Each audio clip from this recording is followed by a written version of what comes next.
What's up, everyone? Today we're going to review the World Cup's group stages, and we're going to try to predict the first two round of 16 games, so the Netherlands versus USA and Argentina versus Australia. So let's get to it. So the World Cup group stage, that was an entertaining goddamn group stage. I was very impressed. I mean, not really, actually. I wasn't actually impressed by anything, which is why the group stage was so entertaining to watch. The level really wasn't that high, which is why there was so much surprise.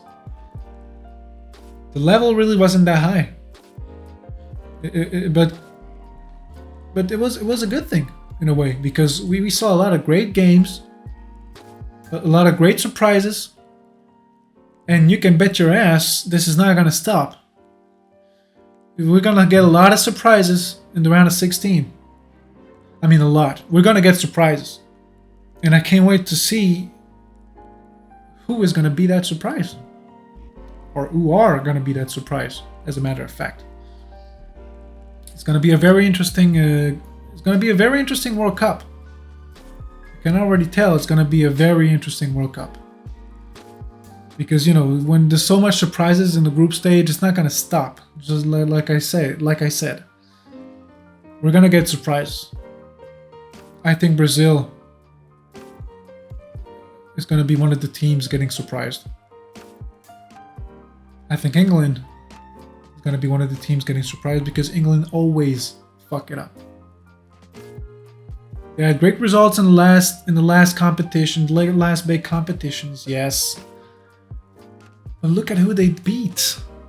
They never really beat a big team outside of Germany in the last 4 fucking years. It's a miracle they even went that far in the last 2 big competitions. So they're gonna flop. It may not start against Senegal, but it will start somewhere. They're not gonna go past the quarterfinals, is what I believe. And I won't be surprised if they lose against Senegal. So we'll have to see. But yeah, all in all, the group stages were very entertaining, very exciting. A lot of beautiful stories, a lot of great games, entertaining games. A lot of fucking last minute goddamn drama. And I do hope it's gonna stay that way all the way to the end. Because this is what we want to see. The World Cup is in the highest level we're gonna get. It's not. Champions League is the highest level of football you're gonna get. Why is the World Cup more compelling? Simple. The World Cup is more compelling because there's so much emotion, there's so much at stake for everybody playing there. Look at the emotion from South Korea when they learned they were through. Look at the emotion from Uruguay when they saw they were not gonna make it through to the round of 16. This is what we want. As human beings, this is what is compelling to us. And this is why the World Cup is so beautiful.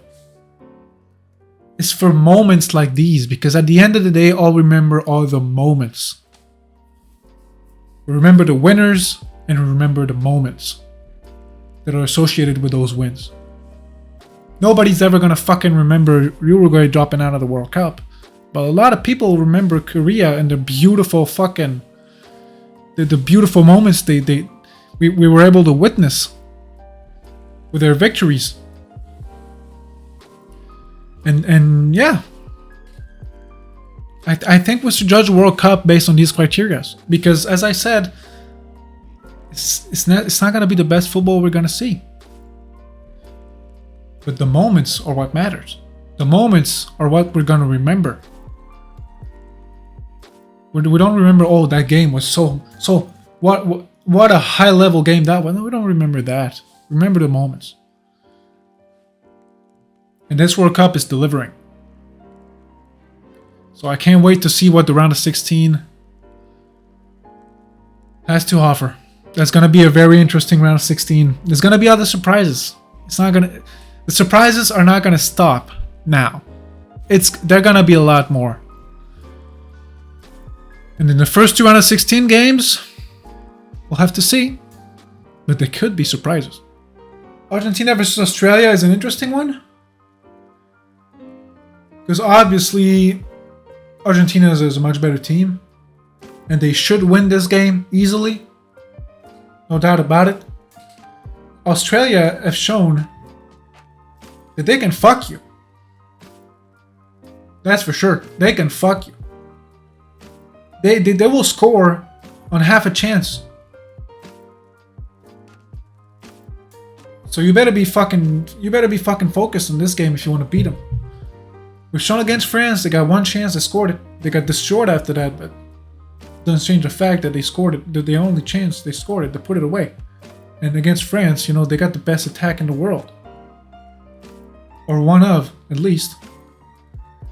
And against Tunisia and Denmark, they conceded nothing. And they scored on one of their only chances. They're very, very lethal up front. Even though they don't have the best forwards. When they got a chance, they score.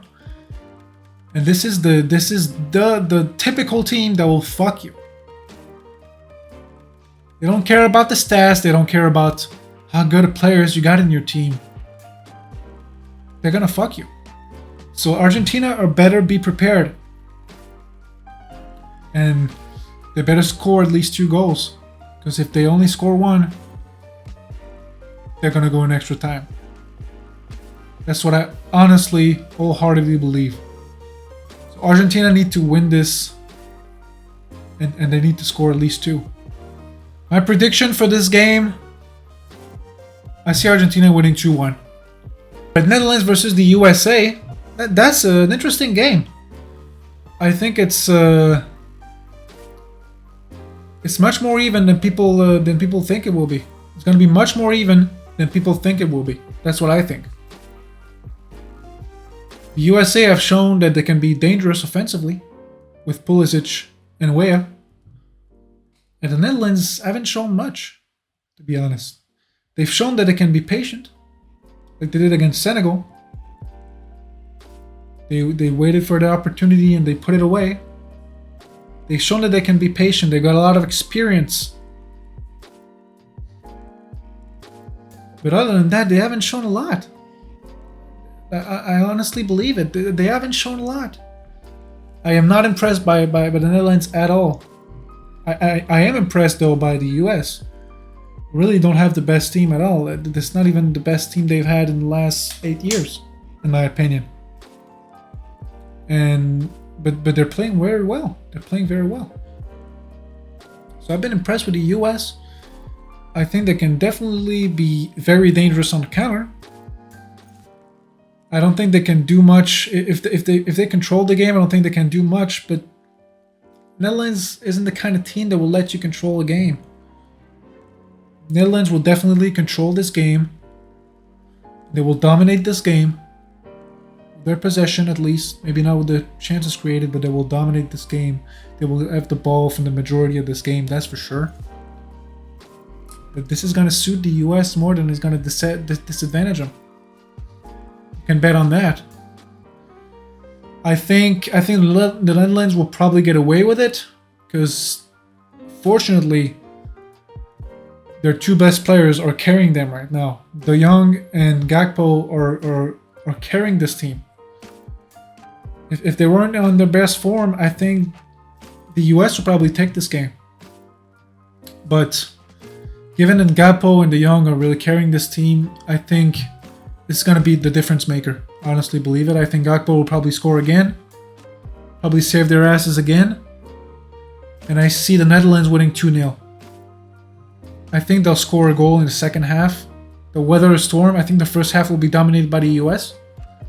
And on the second half, the US will slowly start to fade. And the Netherlands will score 1. And at the end of the game, the US will have to open up. And they'll score a second. Pretty much, I would say it's not going to be that much difference from the game against Senegal. I think there's going to be a lot of similarities. So my prediction, Netherlands gets it done 2-0. All right, those were my predictions for the first 2 round of 16 games. I hope they were accurate, and I'll see you guys on the next one. See ya!